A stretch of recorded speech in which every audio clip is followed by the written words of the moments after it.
ایک لڑکی کا رشتہ، ایک عورت کا رشتہ آیا ہے، خوبصورت بھی ہے اور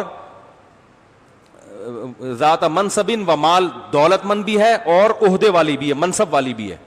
آپ بتاؤ کسی لڑکی میں یہی چیزیں دیکھی جاتی ہیں. اگر خاندان اچھا ہے، ذات نسب بھی ہے، 4 چیزیں تھی اس میں، خاندان اچھا، خوبصورت، منصب کوئی عہدہ بھی ہوگا اور پیسہ بھی.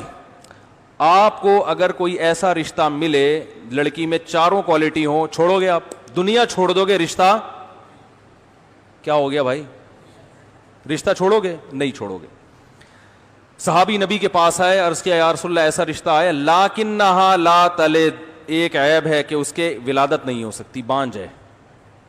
حدیث میں آتا ہے فنہاہ، نبی نے ان صحابی کو منع کر دیا، نہیں کرو شادی. کچھ وقت کے بعد وہ دوبارہ آئے، پھر اجازت مانگی کہ پہلی دفعہ میں نہیں ملی تو دوبارہ اجازت مانگوں گا، شاید اجازت مل جائے.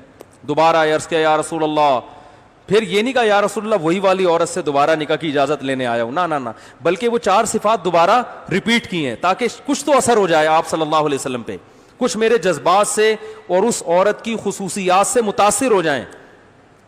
یا رسول اللہ انی اصبت امرأۃ ذات حسن و منصب و مال، منصب بھی ہے، مال بھی ہے، حسن بھی ہے، وذات نسب بھی ہے، لیکنہا لا تلد، ایک عیب ہے، اولاد نہیں ہوگی. افاتزوجھا، نکاح کر لوں؟ فنہاہ، نبی نے دوبارہ منع کر دیا، نہ. دوبارہ چلے گئے، تیسری دفعہ دوبارہ آئے، پھر یہی پوری کوالٹیز ریپیٹ کی ہیں. غامدی صاحب کاش آپ یہ بیان سن لیں. یا رسول اللہ، اور یہ وہ دور ہے جب صحابہ کے پاس کھانے کو روٹی، بولو بھائی، نہیں. نبی یہ پوچھ لیتے کہ تمہارے پاس اگر پیسے نہیں ہیں، غریب ہو تو کر لو، تمہارے پاس تو ویسے ہی بچوں کو کھلانے کے لیے نہیں ہے، اور یہ آلو پیاز ٹماٹر کی طرح بچے تھوڑی پیدا کرتے چلے جائیں گے. پہلے اپنی جیب دیکھو، پاکٹ منی دیکھو، ہیں جیب میں کچھ ہے نہیں اور کہہ رہے ہو بانجھ عورت ہے تو کیا شادی کا؟ تمہیں تو بھائی خوش ہونا چاہیے، تمہارے پاس تو ویسے ہی کچھ نہیں ہے. کچھ بھی نہیں نبی نے پوچھا کہ مالدار ہو یا غریب. اس چیز کو انسان نے نکاح کے معاملے میں اسلام نے اہمیت ہی نہیں دی ہے. تیسری دفعہ دوبارہ آئے نبی صلی اللہ علیہ وسلم کے پاس، انی اصبت امرأۃ ذات حسن، خوبصورت بھی ہے، مالدار بھی ہے. ہمارے پاس آتی، ہم کہتے تو ہٹا بے میری کرا ہم تو یہی بولتے ابے ہٹ یہاں سے، تو نمبر دے یار مجھے اس کا. ایسے جذبات آتے ہیں نا. آپ کے کیا جذبات ہیں وہ آپ کے چہروں سے پتہ چل رہا ہے. تیسری دفعہ نبی سے عرض کیا یا رسول اللہ خوبصورت بھی ہے، دولت مند بھی ہے، خاندان بھی بہت اونچا اور منصب اور عہدہ بھی اونچا ہے. آپ نے تیسری دفعہ بجائے اس کے کہ ان کے جذبات سے آپ متاثر ہو کے کہتے چلو اتنا ہی دل، کوئی حرام تھوڑی ہے، لیکن نبی ایک سبق دلانا چاہ رہے ہیں، کوئی حرام تھوڑی ہے بانجھ عورت سے نکاح کرنا. تو آپ یہ کہہ دیتے بھائی کوئی میں نے کب کہا کہ ناجائز ہے، اگر اتنا ہی شوق ہے تو کر لو. نہ. نبی نے فرمایا، تیسری دفعہ منع کرنے کے بجائے ایک اور جملے کا اضافہ کر دیا، فنہاہ وقال تزوج الودود الولود، فرمایا ایسی عورت سے نکاح کرو جو بے پناہ محبت کرتی ہو، الولود اور بہت کثرت سے بچے جنتی ہو، فإنی مکاثر بکم الامم، قیامت میں تمہاری کثرت پہ فخر کروں گا کہ میرے فالوورز دنیا میں اتنے زیادہ تھے. کیونکہ ایمان والا بچہ پیدا ہو جانا ایک مسلمان تو آج دنیا میں جتنے مسلمان ہیں، آپ بتاؤ ہمارے ماں باپ اگر نسل روکتے تو آج اتنے مسلمان ہوتے؟ میں برما میں تھا، میں نے وہاں بیان کیا، پوری مسجد بھری ہوئی تھی. میں نے کہا مجھے ایک بات بتاؤ، آپ لوگ کتنے فیصد؟ رونے کا 20% ہیں ویسے زیادہ، لیکن گورنمنٹ کی کیلکولیشن کے مطابق 20%. میں نے کہا یہ 20% جو آپ برما میں مسلمان ہو اور آپ پہ ظلم ہو رہا ہے، تو مجھے یہ بتاؤ یہ 20% کیوں ہو؟ کیا کسی نے دعوت دے کر آپ کو مسلمان بنایا ہے؟ کہنے لگے نہیں، ان میں تو چند ایک ہی ہوں گے جو کنورٹڈ ہیں. میں نے کہا اس لیے ہو کہ آپ کے والدین نے نسل نہیں روکی، باپ دادا نے بھی نہیں روکی، والدین بھی. اگر آپ کے والدین اور باپ دادا 2 بچے پیدا کر کے جاتے تو آج آپ 10% ہوتے. تو برما میں مسلمان جتنا پٹ رہے ہیں اس سے دگنا پٹتے ہیں، کیونکہ ڈیفنس کی ابھی تو پھر بھی ایک بڑی آبادی ہے نا، ڈر ہوتا ہے کہ یہ امڑ کے نہ آ جائیں، اور زیادہ ظلم ہوتا.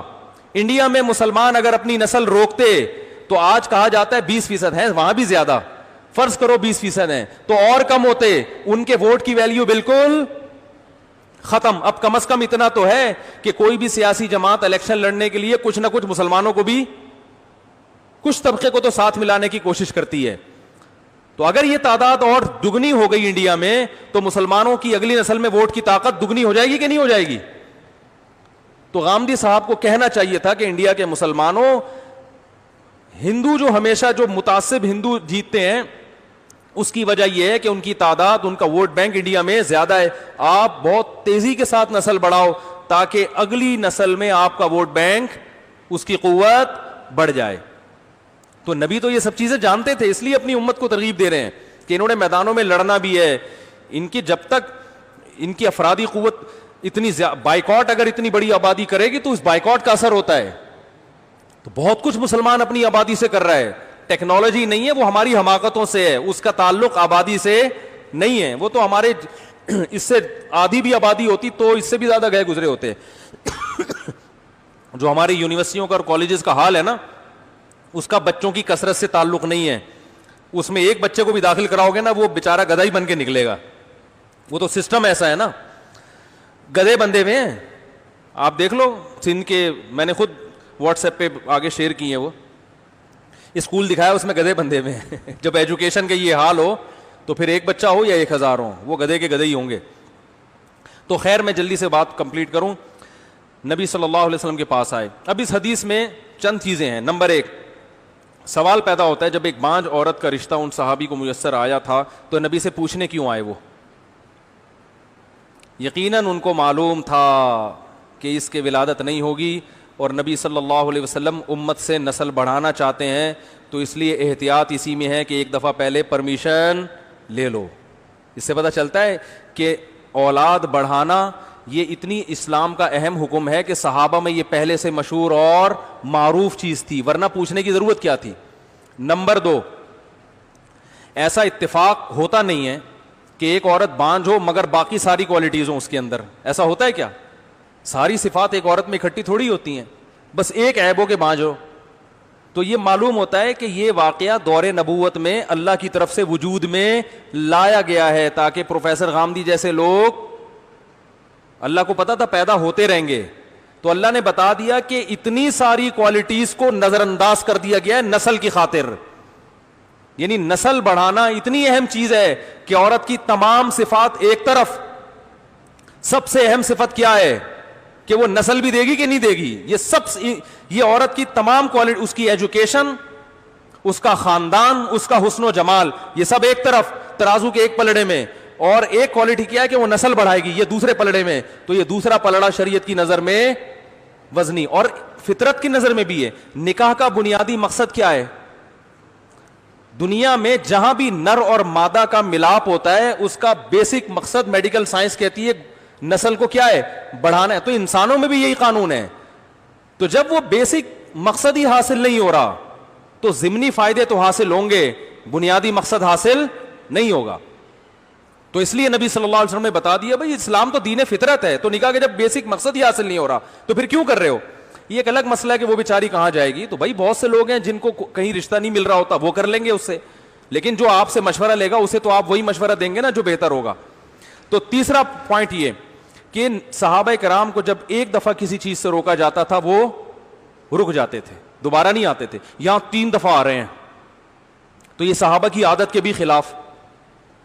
تو یہ بتانے کے لیے اللہ بتا رہے ہیں کہ ایسا عشق تھا ان صحابی کے دل میں کہ نبی کے ایک دفعہ منع کرنے کو بھی انہوں نے کافی نہیں سمجھا، پھر بھی آئے ہیں اور پھر بھی نبی نے منع کیا. تو اس میں یہ سبق دلانا مقصد ہے کہ عورت میں جتنی اچھی کوالٹیز ہوں اور ان کوالٹیز کی وجہ سے تم اس پہ لٹو بھی ہو رہے ہو تو بھی اسلام کی نظر میں اس لٹو ہونے والے وصف کو بعد میں، اولاد والے وصف کو پہلے رکھا گیا ہے کہ جو نکاح کا مقصد ہے وہ حاصل نہیں ہو رہا تو لٹو ہو کے کیا کرنا ہے تم نے؟ ارے روٹی آپ کو بہت اچھی لگ رہی لیکن پیٹ بھرانے کے کام نہیں آ رہی وہ، تو ڈاکٹر کہے گا ایسی روٹی کھاؤ.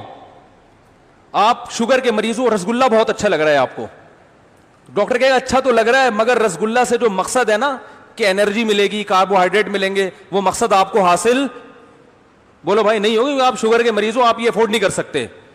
تو مقاصد پہ لذتوں کو قربان کیا جاتا ہے، لذتوں پہ مقاصد کو قربان نہیں کیا جا رہا. تو نکاح کا مقصد ہی نسل بڑھانا ہے اور نکاح کرنے بعد سب سے پہلا مشورہ یہ دیا جاتا ہے کہ نسل کیسے روکنی ہے.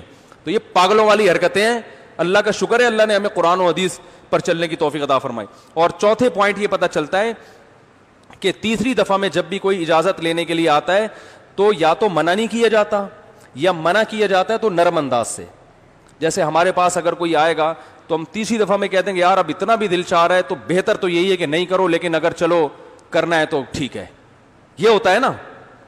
لیکن بجائے اس کے کہ نبی نے نرم کرنے کے انداز کو نرم, منع کرنے کے انداز کو نرم کیا, نہ بلکہ منع کرنے کے انداز کو پچھلی 2 مرتبہ سے زیادہ سخت کر دیا, اور سختی.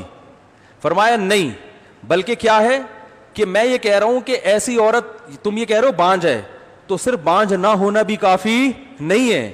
میری خواہش یہ ہے کہ ایسی عورت ہو جو محبت بھی کرے, کیونکہ جب محبت کرتی ہے نا عورت, پھر وہ چاہتی ہے کہ میرے شوہر سے اولاد ہو. طلاق لینے کا پروگرام ہو تو پھر وہ اولاد نہیں چاہتی, یا وہ ٹرائی کر رہی ہو کہ دیکھو اس میاں کے ساتھ رہتی ہوں, ایک آدھ بچہ پیدا کر لیا, پھر دیکھتے ہیں اگر بن پڑی تو ٹھیک ہے, نہیں تو پتلی گلی سے نکل لیں گے. جو ٹوٹ کے محبت کرتی ہے وہ تو چاہتی ہے کہ میرا گھر کیا ہو, آباد ہو بھائی, اب اسی کے ساتھ رہنا ہے. تو آپ نے فرمایا ایسی عورت سے نکاح کرو جو محبت بھی کرے اور کثرت سے بچے جنے. اس عنوان میں آپ نے بتا دیا کہ میں صرف بچے جننے والی عورت سے نہیں, کثرت سے بچے جننے والی عورت سے نکاح کی ترغیب دے رہا ہوں. تو جو پیغمبر یہ چاہتا ہو کہ صرف بچے نہ جنے بلکہ کثرت سے جنے, وہ ایسی عورت پہ نکاح پہ کیسے خوش ہوگا جو بانجھ ہو. تو یہ بتا دیا کہ تیسری دفعہ جب آئے ہو نا تو اب 300 دفعہ بھی آؤ گے تو اجازت نہیں دوں گا. اس عنوان میں آپ نے یہ بتا, تبھی وہ چوتھی دفعہ نہیں آئے پھر. اور یہ بھی مسئلہ یاد رکھیں, اس پر امت کا اجماع ہے کہ بانجھ عورت سے نکاح جائز ہے, کوئی گناہ نہیں ہے. پوری امت کا اجماع ہے, کیونکہ نکاح جن عورتوں سے اللہ نے حلال کرا دی اس میں بانجھ عورتیں بھی داخل ہیں. تو سوال پیدا ہوتا ہے جب حرام بھی نہیں ہے تو نبی اتنی شدت سے منع کیوں کر رہے ہیں؟ تو علماء کہتے ہیں صرف یہ بتانے کے لیے کہ میں اپنی امت سے نسل کی کثرت میں کتنا زیادہ حریص ہوں, میں کتنا زیادہ انٹرسٹڈ ہوں, کتنا زیادہ مجھے رغبت ہے کہ میری امت نسل بڑھائے.